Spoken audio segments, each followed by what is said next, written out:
In 1863, America began a race to connect two distant coasts by railroad.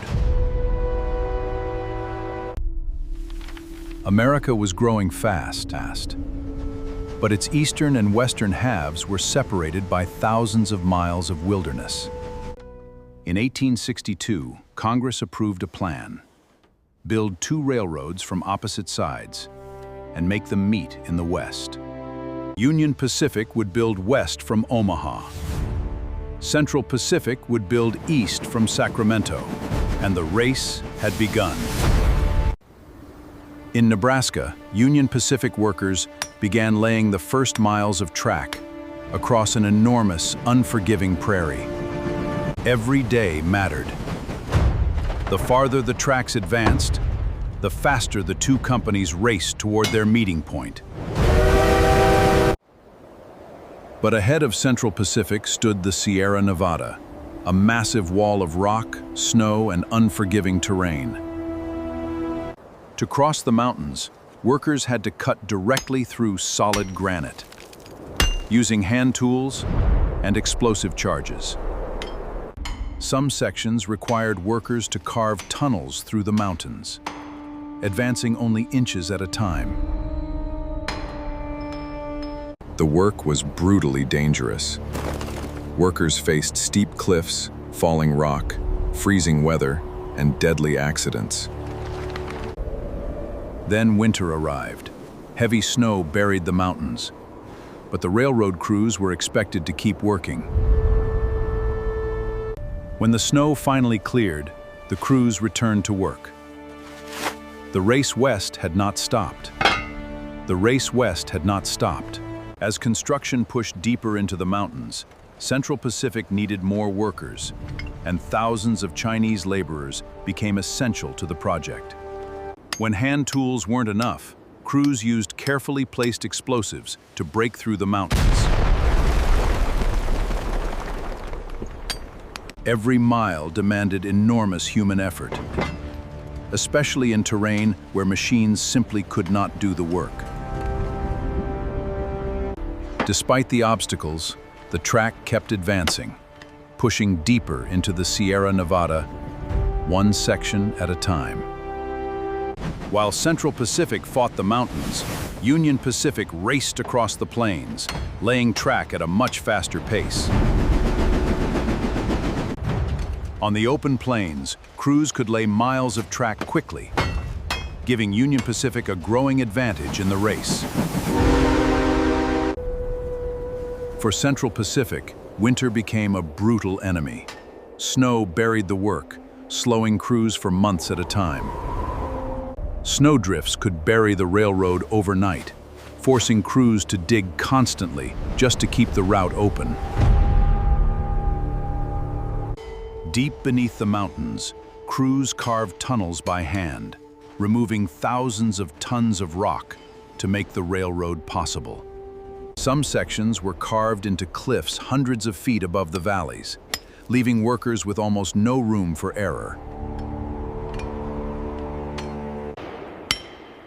Every blast opened only a little more rock, but slowly the railroad was cutting a path through the mountain.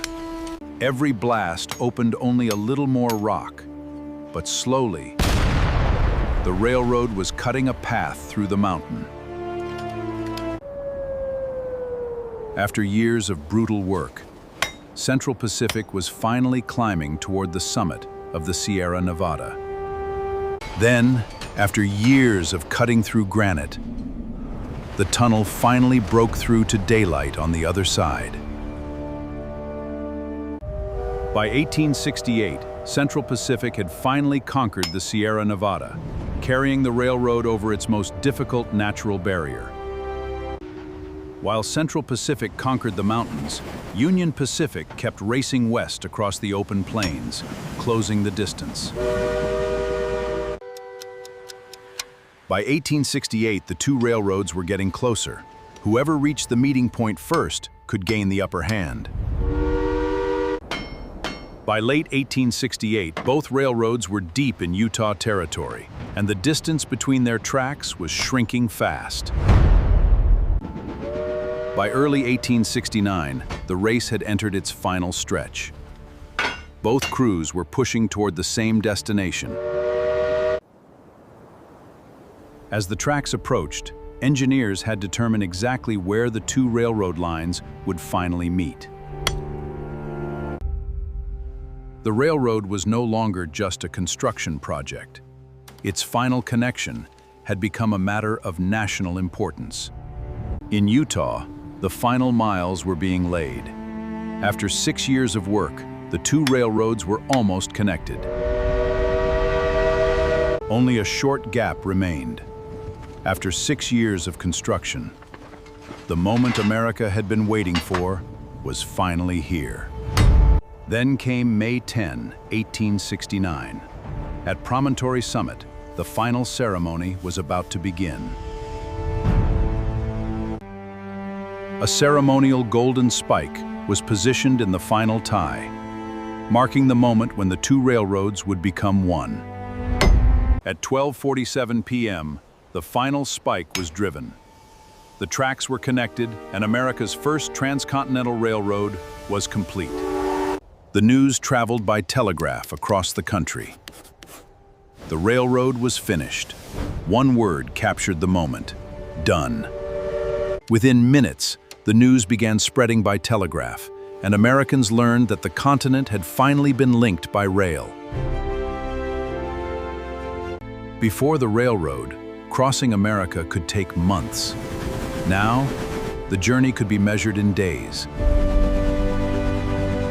Railroad towns began growing, goods arrived faster, and communities across the West became connected to the national economy. The railroad had many builders, but thousands of Chinese workers performed some of its hardest and most dangerous work. But expansion came with a cost. The railroad crossed lands where indigenous nations already lived and reshaped their future. The railroad transformed travel, moving people, mail, and goods across America faster than ever before. The railroad didn't just connect tracks, it collapsed the distances that had separated Americans for generations. Goods could now travel west faster, helping merchants, towns, and businesses grow along the expanding railroad network. Thousands of Chinese workers endured dangerous conditions, helping carve tunnels, build bridges, and lay the tracks across the Sierra Nevada. The railroad brought opportunity and connection, but its expansion also disrupted indigenous communities and came with a heavy human cost. The railroad changed America forever, connecting distant markets, accelerating migration, and transforming how the nation moved. The railroad became more than transportation. It became a foundation for America's rapid transformation in the decades that followed. On May 10, 1869, thousands of miles of steel finally became one continuous route across America. One railroad changed America forever. Was it progress at any cost? Tell me below and subscribe for more true American history.